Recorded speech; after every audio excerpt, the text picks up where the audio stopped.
आपने कभी ऐसी जगह का नाम सुना है जहां लोग दिन में तो जाते हैं मगर रात होते ही उसके पास जाने से भी डरते हैं। मध्य प्रदेश के रतनपुर गांव के पास ऐसा ही एक जंगल था। गांव वाले कहते थे उस जंगल में एक पिशाच रहता है और जो भी उसके इलाके में गया वो कभी सही सलामत वापस नहीं लौटा। दिन में वो जंगल हरा भरा और शांत दिखता, लेकिन रात होते ही वहां से अजीब आवाजें आती, रोने की, चीखने की और कभी-कभी औरत के गाने की भी।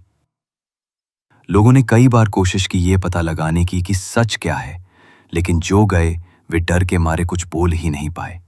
बस इतना कहते, वहां कोई है जो इंसान नहीं है। गांव का एक लड़का था राहुल, जवान, निडर और थोड़ा अक्खड़ भी। जब भी बुजुर्ग लोग पिशाच की कहानियां सुनाते, राहुल हंसकर कहता, ये सब बस कहानियां हैं, भूत प्रेत कुछ नहीं होते। दोस्तों ने एक दिन चिढ़ाते हुए कहा, अगर इतना ही भरोसा है तो आज रात जाकर दिखा जंगल में, और राहुल ने हंसते हुए चुनौती स्वीकार कर ली। रात के 11 बजे राहुल अकेला टॉर्च लेकर जंगल में घुस गया। पहले पहल सब सामान्य लगा, लेकिन जैसे जैसे वो अंदर जाता गया हवा भारी होती गई। पेड़ों की टहनियां अजीब सी सरसराहट कर रही थीं और अचानक उसे लगा जैसे कोई उसकी पीठ के पीछे चल रहा है। अचानक राहुल की टॉर्च की रोशनी एक पेड़ के नीचे बैठी लाल साड़ी वाली औरत पर पड़ी। लंबे खुले बाल, सिर झुका हुआ, वो चुपचाप बैठी थी। राहुल ने सोचा शायद कोई गांव की औरत भटक गई है। वो पास जाकर बोला, माँ जी, आप यहां रात को अकेली क्यों बैठी हैं? और तभी औरत ने धीरे धीरे अपना चेहरा ऊपर उठाया। उसकी आंखें बिल्कुल सफेद थीं, होठों से खून टपक रहा था और उसके लंबे लंबे दांत चांदनी में चमक रहे थे। वो कुर्राई, क्यों आया है मेरे जंगल में? राहुल के पैर जमीन से चिपक गए। वो हिल भी ना पाया कि औरत, या कहे पिशाचनी, अचानक उसकी ओर झपटी। अंधेरे में राहुल की चीख गूंज उठी। गांव वाले दौड़े और उन्होंने उसे जंगल के किनारे बेहोश पाया। गले पर नाखूनों के गहरे निशान थे और मिट्टी में पैरों के उल्टे निशान। गांव की वैद्य ने साफ कहा, यह साधारण चोट नहीं है, इस पर पिशाच का साया है। मां रोने लगी। तभी गांव वालों को याद आया पहाड़ी पे रहने वाले साधु बाबा। बाबा आए। उन्होंने राहुल की नब्ज देखी और गहरी आवाज में कहा, यह जंगल का पिशाच है।